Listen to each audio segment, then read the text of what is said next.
Marcus was standing in his kitchen when another man's life appeared on his phone. The photograph showed a former classmate in front of a new house, one arm around his wife, the other holding a set of keys. The caption announced a promotion, thanked God, and ended with a sentence Marcus had heard many times: hard work always pays off. Marcus tapped the heart. Then something inside him tightened. He looked at the chipped edge of his own kitchen counter.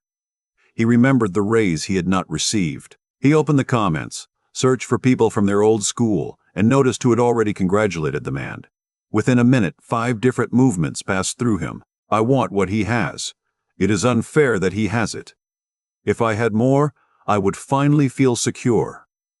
I cannot lose the life I have managed to build. People should know I am just as successful. None of the sentences announced itself as a force controlling the mind. Each arrived as a reasonable description of reality. That is how inner control often works. Not as a voice ordering us from outside, but as a feeling that this thought, this urge, this defense must be followed now. In The Path of the Masters, Julian Johnson offers a 5-fold map of these pressures. He calls them desire, anger, greed, attachment, and ego. In the vocabulary of the Sant Mut tradition he presents, they are Kayam, Kroard, Lob, Mo, and Ahun Kayar. Johnson calls them perversions of mind. That language can sound severe, especially if it is used to shame ordinary human needs or feelings. So we need to be exact. This is a historical religious psychology, not a modern clinical diagnosis. It is not a complete scientific theory of behavior, and noticing one of these patterns does not make you corrupt, weak, or spiritually inferior. The practical value of the map is simpler. 5 different forces can borrow your intelligence, speak in your voice, and turn a passing state into a command.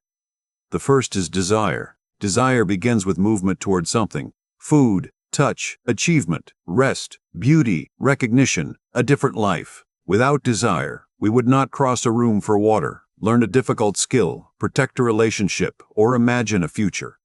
The problem is not that wanting exists. The problem begins when wanting makes a hidden promise. If I obtain this one thing, the uneasiness of being me will finally end. Then the object becomes larger than itself. A purchase is no longer a purchase. It is proof that you matter. A relationship is no longer a relationship. It is rescue from loneliness forever. A spiritual experience is no longer an experience. It is evidence that you have arrived above doubt. Modern research does not reduce all desire to one mechanism, but it does show that craving can be sensitive to cues, learned associations, attention, and context. The sight of something can intensify wanting before a person has decided whether the thing fits a deeper aim. So the question is not, how do I become a person who wants nothing? It is, what is this desire promising beyond the object itself? The second force is anger. Anger says that something important has been blocked, violated, insulted, or taken. It can reveal a boundary. It can energize protection. Research often associates anger with approach motivation. Unlike fear, which frequently pulls a person away, anger can move a person toward the obstacle. That movement can become courage. It can also become retaliation. The mistake is to confuse the information inside anger with the action anger proposes in its hottest moment. I was disrespected may deserve examination. Therefore I must humiliate them does not follow. This should change may be true. I must destroy whoever stands in my way may not be. Anger becomes controlling when urgency replaces inquiry.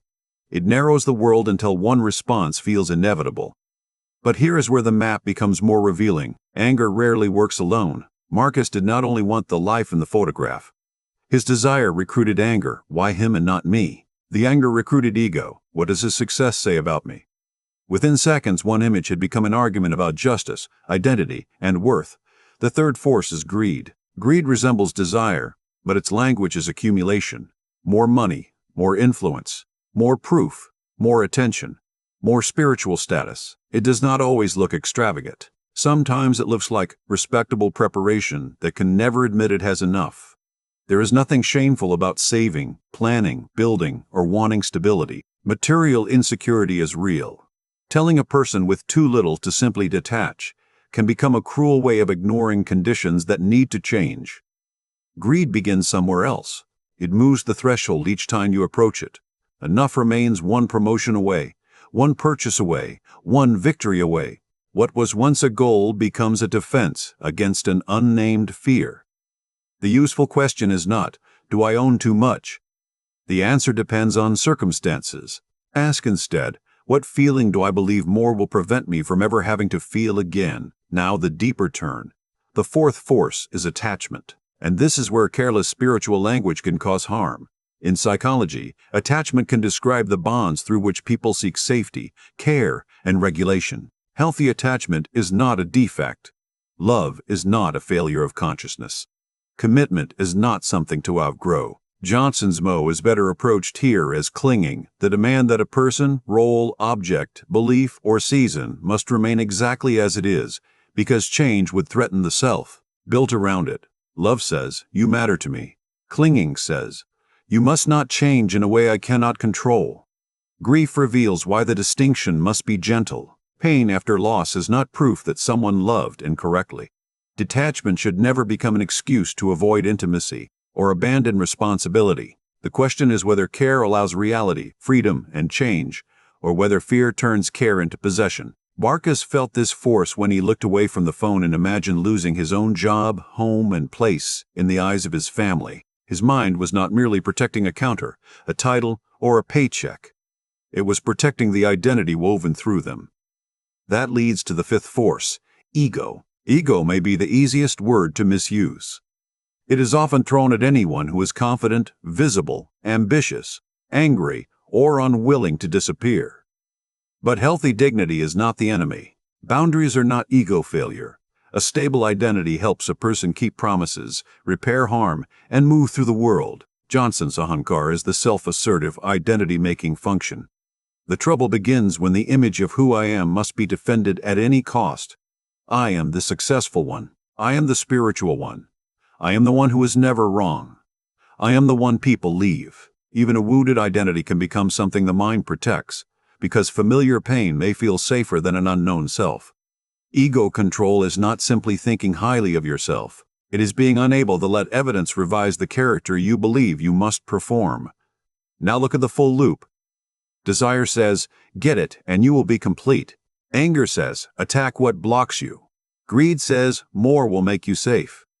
Attachment says, do not let this change. Ego says, protect the person you think you are. Each force offers relief. Each may contain a piece of truth, and each can recruit the others until a momentary impulse becomes an entire world. So how do you interrupt the loop without suppressing emotion or pretending to float above ordinary life? Begin with 4 questions. First, what triggered this? Name the event as plainly as possible.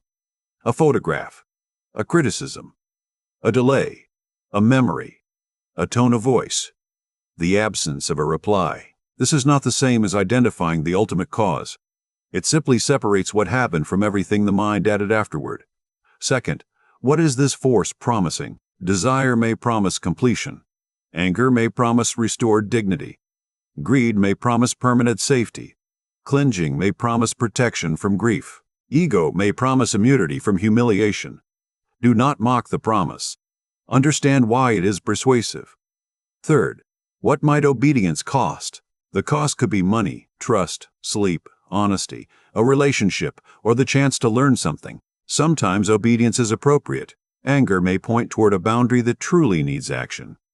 The question slows the command long enough for discernment to return. Fourth, what choice remains? Not the perfect choice, not the most spiritual choice. The next honest choice. In one experiment, putting feelings into words changed how participants processed negative emotional images. Other experimental work suggests that taking a more distant perspective can reduce some angry reactions. These findings are limited. Naming a force does not guarantee calm, but language can create a decision point where there was only momentum. Marcus looked at the photograph again. Trigger, someone else's success. Promise, if I prove I am equally successful, I will not feel small. Cost, I am about to carry resentment into a room with people who did nothing to cause it. Choice, put down the phone. Admit the envy without building an identity around it, and decide tomorrow whether his own work situation needs a real conversation. He did not become free of desire, anger, greed, attachment, and ego that night. He noticed one sequence before it chose the rest of his evening. That is a more honest beginning than conquest. For 7 days, choose one force to observe, Do not hunt for all 5. When it appears, write 4 lines: trigger, promise, cost, choice.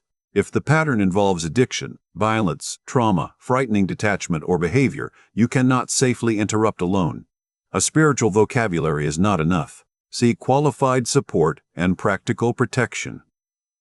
Johnson interprets the ability to observe and redirect mind within a larger doctrine of soul and spiritual liberation. That interpretation belongs to his Saint-Mat framework.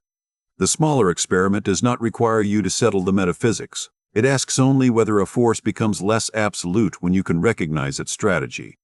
Which one most often borrows your voice? Desire, anger, greed, attachment, or ego? And what becomes possible when you stop calling it your identity and start seeing it as a pattern asking for your obedience?